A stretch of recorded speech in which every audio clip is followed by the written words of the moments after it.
اچھا، پچھلی کلاس کے اندر میں نے یہ عرض کیا تھا کہ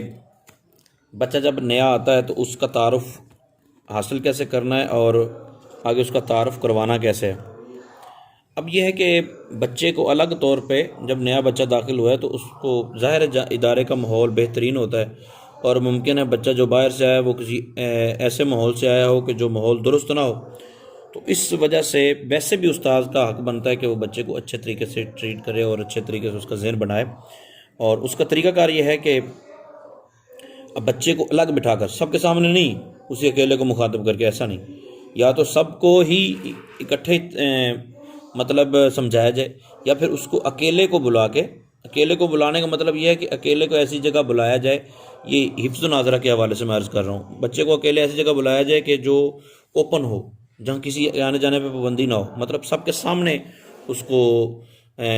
آواز نہ آ رہی ہو سب کو، لیکن سمجھایا اس کو سب کے سامنے ہی، دیکھ سب رہے ہوں، کیونکہ عموماً بچے کو علیحدہ کمرے میں بلانا یہ فتنے کا سبب بن سکتا ہے۔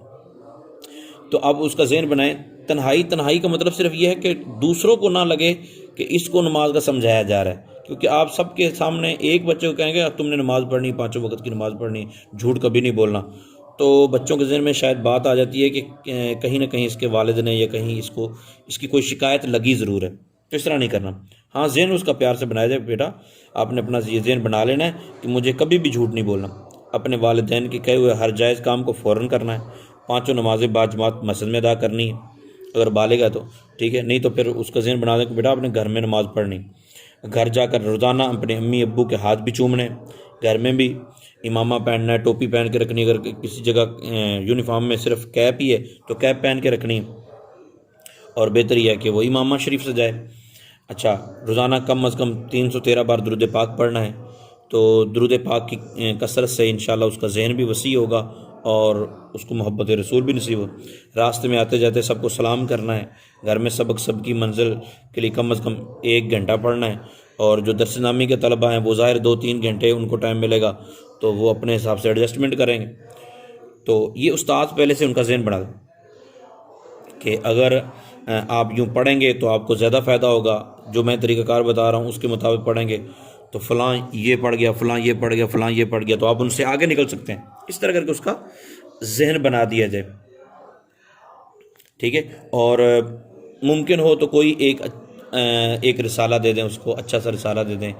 ٹھیک ہے، یا ترغیب ہی دلا دیں کہ اس قسم کا کوئی رسالہ آپ پڑھ لیں، اور بہتر یہ ہے کہ استاد اپنی طرف سے کوئی رسالہ پیش کر دے یا کسی کا نام بتا دے، پھر ٹھیک ہے، اگر خود نہیں دے سکتا تو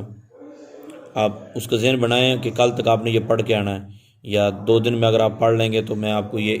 کو انعام دیا جائے گا، پھر آپ انعام کے طور پہ کوئی اور رسالہ ہی دے دیں، ٹھیک ہے۔ تو پھر اسے اپنی کلاس میں بیٹھنے کی اجازت دے دیجیے۔ اور یہ جو میں نے آپ کو عرض کیا تھا کہ ایک بہت زبردست کتاب آئی ہے قرآن سیکھیں اور سکھائیں، یہ مکتبۃ المدینہ نے شائع کی ہے، اس کے صفحہ نمبر 16 پر لکھتے ہیں کہ تجربہ یہی ہے کہ بچے کو ابتدائی دنوں میں بالخصوص پہلے دن جو باتیں بتائی جاتی ہیں، یہ جن باتوں کو وہ دیکھتا ہے انہیں گھر جا کر نہ صرف بیان کرتا ہے بلکہ ان باتوں پر عمل کی کوشش بھی کرتا ہے۔ اس طرح والدین یا سرپرست پر بھی بہت اچھا اثر پڑتا ہے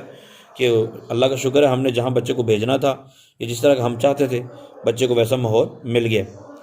ٹھیک ہے۔ اور بعض اوقات والدین آ کے پھر خود بھی بتاتے ہیں جی ماشاءاللہ جس دن سے بچہ یہاں آیا ہے اس دن سے اس نے گھر میں جا کے اس کے اخلاق بھی اچھے ہو گئے اور معاملات بھی بہتر سے بہتر ہو گئے۔